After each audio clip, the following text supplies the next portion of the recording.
excited about. If you liked my first feature, love this one. If you didn't like my first feature, you're going to hate me. So sorry about that. It's so appropriate. That was a great presentation by Chewy. I can call him Chewy because he's like a brother to us now. And talking about links, I'm an on-page guy. I like ranking in ways that don't have to do with links because link building is hard and I am lazy. So that's what I want to talk about today. As I mentioned in my first presentation, Google over the past few years is increasingly becoming a black box. We don't know all the inputs that are going into the algorithm, and as SEO professionals, this creates special problems for us because we don't always know what's going to work. The solution, of course, is that we experiment.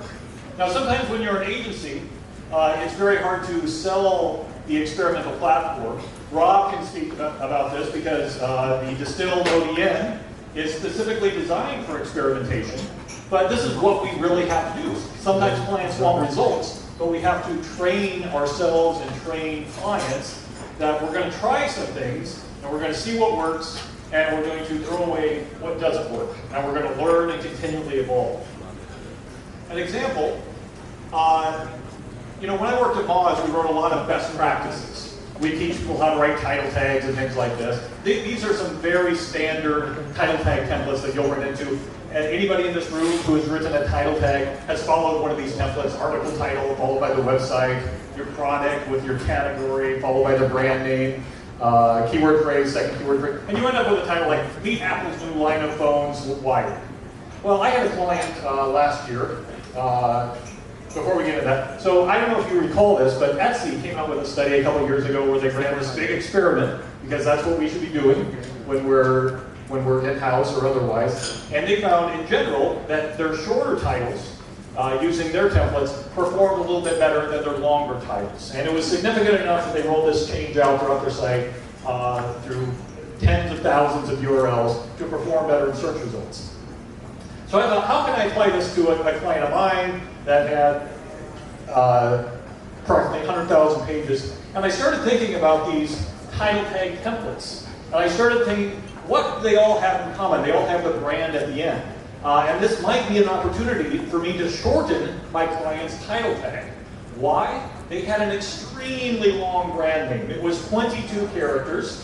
It was 3 words long. And most importantly, no one was searching for the brand name. No one recognized the brand name. But it was at the end of every single title tag on 100,000 pages. So we did an experiment. We stripped the brand name from the title tag and got a 22% increase in traffic. This is the most successful SEO experiment I think I ever ran. You know how many links I would have had to build to get a 22% increase in traffic? And we rolled this out across the entire site, and it held up, and it was wonderful. Now you're sitting out there thinking, great, I'm going to go try this. I'm going to go strip the brand name from all my sites. Should you do this? Probably not.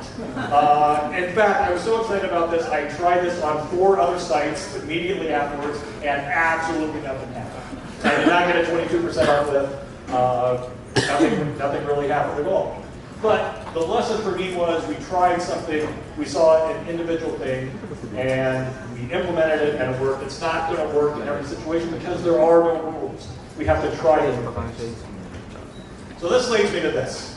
So I don't do a lot of consulting. I also don't sell software. Those are the two. Usually when you have a speaker at an SEO conference, they do one of those 2 things. They sell consulting or they have a company that software that they're promoting. I do neither. I mostly do some type of affiliate marketing. I happen to have this money site. That's not the actual money site on the screen. That's just a picture of me representing this, so I had something to show you. And recently, I'm very proud of this site because mostly what I work on is on-page SEO. I work on improving engagement. It doesn't get a lot of traffic, but the traffic that it gets is very valuable to me. So small changes in rankings and traffic fluctuations produce huge results because it really influences my income. And for the last couple of years, I've been focusing on engagement, and I reduced the bounce rate. I keep making the authors better. I keep improving the copy. I keep getting people to stay engaged as much as I can. And mostly, I've built a few links. I've done some other things, but mostly I just work on engagement. And as I work on engagement, my traffic has risen, and I've been rewarded for that. I keep the content fresh. I'm always working on those, and these are the results. But recently, around November of last year, things started to drop. I mean, they started to drop significantly. A little bit of this was seasonal, but my main income site was just stopped ranking for no reason whatsoever. And every week, down, down, down. And doing a year-over-year analysis, it was 50% below where it should have been. I had a problem. And this is very common. And so I had to dig in. I don't know what's going on. So I have to go through the process of evaluating why am I experiencing this traffic drop. So my first step is this actually a rankings drop, or is something else going on? So I'm starting to look at things like, is my analytics implemented perfectly? I think everyone who is an SEO consultant has had something like this. A client calls one day and says, we're not getting any traffic. And you're like, is your analytics code installed correctly? I don't know. So looking into this, looking into seasonality, and I can tell using, I can visually display on SEMrush, yeah, not only is my site ranking, but my major competitor that I track is actually rising above me. I actually do have a rankings and visibility problem, and I'm losing clicks, I'm losing money, and I actually have a problem that I need to solve. So then I go through the usual suspects. You know, what's typically happening? Do I have any Google penalties? Are there any technical issues that I need to fix? Have I lost links?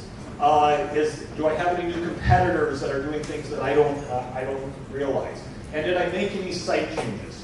And list of all the things that I can check there that we can go through. And I go through all this, and I can't find anything.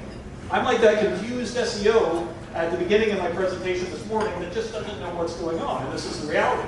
Sometimes you can't identify the problem easily. And when this happens, sometimes you have to accept it and find other ways to make up that traffic. This is how I lost my hair. Wow. So sad. Yes. In October of last year, I had a full head of hair, and now I am completely bald, thanks to this disruption in traffic. Because I could not figure this problem out. So then I started thinking about different scenarios. So I thought, what about my website solution? Maybe I should look into that.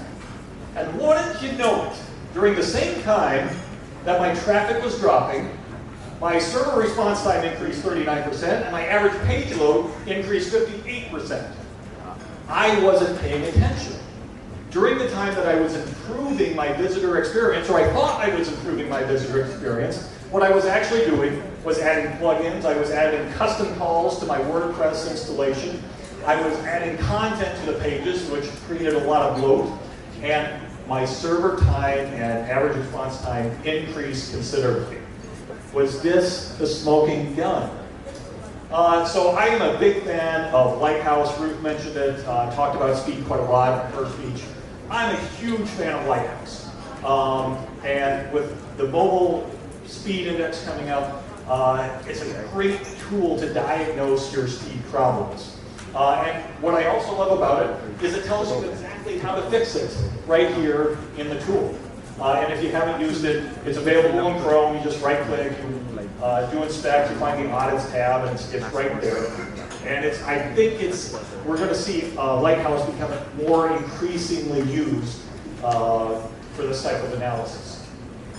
And so I'm checking, I reduce the amount of plugins that I have. I make sure my first meeting will paint, my timed interactive. I improve all those scores. I do it by reducing the amount of plugins that I have. I compress my images. I deferred my JavaScript. I moved everything to critical path CSS. That's when you take just the CSS that you need to get that first paint, and there's special tools. And I list the plugins that you can see here. I'll tweet these out later, but I did everything I can. I spent about a week becoming an expert in WordPress speed optimization, and I got everything as perfectly as I could till I could get 100 on Google PageSpeed Insights. And how did it work out? Damn, I did a good job. I got my page load time down 63%. My server response time, a lot of people, that's a misconception about server response time, as Ruth was kind of alluding to. It's not how fast your server is usually, it's about the work that your server has to do to serve that first page. If you have a lot of custom calls, if you have a lot of things it has to do before it can serve that page, that increases your server response time. Usually more than the quality of the server itself. So I was actually really proud of this. But did this get my rankings back? Rand and I are skeptical that this actually helped. And in fact, it helped a little bit, but my rankings really didn't come back even after the speed improvement. So I thought about, what about the other engagement metrics that I could be looking at here? What am I missing? And I thought back to Larry Kim, former founder of WordStream. He's done a lot of research into engagement metrics, and he preaches about it quite a bit. So I started looking into the metrics that Larry Kim has been talking about for the last couple of years. And one thing, there's three things that Larry likes to talk about. One is bounce rate. And through Larry's research, he's found that the top 4 positions of the URLs that he studied all correlate with the lowest bounce rate possible. Now, I was pretty comfortable with this because my site already had a really good bounce rate. It's something I've been improving the entire time. So I was pretty comfortable with this. Second postulate of Larry, which is a little controversial, was click-through rate in the SERPs. That if you have, and we talk about this a lot, proof is a little hard to come by, but the theory is that if you have a higher click-through rate in the SERP, it indicates to Google that that's what people are looking for, so you can move up in rankings. And we know that it works one way, but we don't know if it works the other. If I improve my click-through rate, could I improve my rankings? And you can see this very clearly if you look in Google Search Console. There's almost always a correlation between click-through rate and rankings, but we don't know if it works in reverse. And this is because lower ranking sites tend to not get as high as click-through as higher ranking sites. But I wanted to speculate, if I improve this, will I move up? And thirdly, time on site. Larry found through his research that the top 5 positions all correlate with the highest time on site. And this one kind of stuck with me. I'm like, is this a magic bullet? Because as I was improving engagement, I was actually reducing my time on site because people were finding the answers they were looking for a little bit sooner. So I'm wondering, if I improve my time on site, will this help? And when I looked at my time on site, and these are the actual metrics, it does look like there's a correlation. As I improved my time on site, my traffic went up, and then right around October, my time on site started to drop. That's exactly when my rankings and traffic started to drop. So this is what I want to work. This is what I decided to dig in and try to tackle. So this is my plan. This is my 6-step plan to improve my time on site and engagement. I was going to work on my speed, which I already did. I was going to improve my typography. I was going to match user intent with my keyword data. I was going to improve my images and media. I was going to answer more of my users' questions, and I was going to improve my internal link. And these are 6 things that I think I could do to any page to improve engagement, and we'll go through the steps of how I work on it. One interesting thing about typography, have you guys heard that Lighthouse, the tool, now has an SEO audit? Yeah. Yeah. And most people on Twitter are like, this is a terrible audit. It doesn't tell you anything new. It's kind of like a poo-poo. It's kind of useless. But there's one interesting thing in the Lighthouse audit that I thought was interesting, in that it will tell you if your font sizes are too small. And this is something that you don't usually see in a lot of SEO audits. At Moz, it's something we never measured. I don't see it being mentioned in other audits. It's maybe in passing, but it's one of the major things that separates the Lighthouse audit from other audits that I've looked at. And it will tell you exactly what fonts on the page are in violation. Anything less than 16 pixels gets flagged. This is Moz's homepage, and it has tons of fonts that are too small and don't pass the audit. So I think this is going to be really interesting to see if this is actually incorporated into Google's algorithm when we move to the mobile first index. There are lots of other things that we can do with typography. Minimum 16 point font size, line heights, heading, lists, tables, quotes, colors, making everything more readable. There's a good typography calculator personified. You can punch that in, you can see exactly how big your font is for the type for the one that we're using. And so I did this, I went through and I expanded all my fonts. I thought my page was really readable, but I tried to make everything a little bit more readable. Next, I wanted to make sure I was matching user intent. And this is kind of a hard subject because that's all Google is doing all day long. They're trying to match the words that people are typing into a keyboard with what they actually mean. And as SEOs, we're kind of at a disadvantage because we get the keyword research. We can use Ahrefs or SEMrush or Moz, and we can get the keywords people are searching for. But what that doesn't tell us is what do they actually mean. And usually there's two stages. When we're creating pages, we use our keyword research and we create the page. But then we don't really understand how people are actually using it. There's a little bit of a disconnect there. So I like using Google Search Console data because this will tell me what people are actually using the page for. And sometimes we can find where there's differences. For instance, this is Follower Along, which is a Moz tool. It was just bought by one of the engineers who worked on it, and it's transferring over. It's a great story, by the way. But we can see the top terms that people are searching for. Use this, and we can see that they're not being really used on the page. And one of the top hacks that I found is if you incorporate these keywords into your copywriting, if you match how people are actually searching with the content on the page, you can improve engagement considerably. So incorporating these same words, it's something I do every 2 to 3 months because things change all the time. I'm making sure that my top keywords are incorporated into my title tags, into my page titles, and into my copy. The biggest conversion hack that I know is taking those exact keywords and putting them into my CTAs. If people are searching for, the top keywords for Follower Along are Twitter search, Follower Along search Twitter bios. If I use those exact keywords in my call to actions, that's it. You can every site I've ever done this on, you can see the conversions increase as soon as you put the keywords into the buttons or the CTAs that you're looking for, because people land on that page and like, oh, this is exactly what I'm looking for. I am going to go here. I added video to my pages. I love this quote from Gary. Gary has kind of stopped tweeting helpful advice, but back when he was, if you can't figure out how to rank for a competitive query, sometimes the answer will be to optimize for images and or video. Since I was trying to increase my time on site, I thought video is a great idea. My wife, who is a graphic designer, she has a video degree. I put her to work. She started creating videos for my pages. If we could get people to watch the video, that would seem to improve engagement, seem to improve time on site. The added benefit was we got some we got additional YouTube views because we were able to put those videos on a YouTube page. We would click through. They started appearing naturally in YouTube search, so we got impressions beyond that, and it was a lot of fun. Step 5, we wanted to answer more questions. In my first talk today, I talked about the rise of people also ask. So that's what we wanted to do. If we wanted to improve our time on site, improve our engagement, we wanted to answer more questions that people were asking. So we started doing the keyword research. We started creating new content based on the other questions that people were asking. And I was just talking to somebody earlier.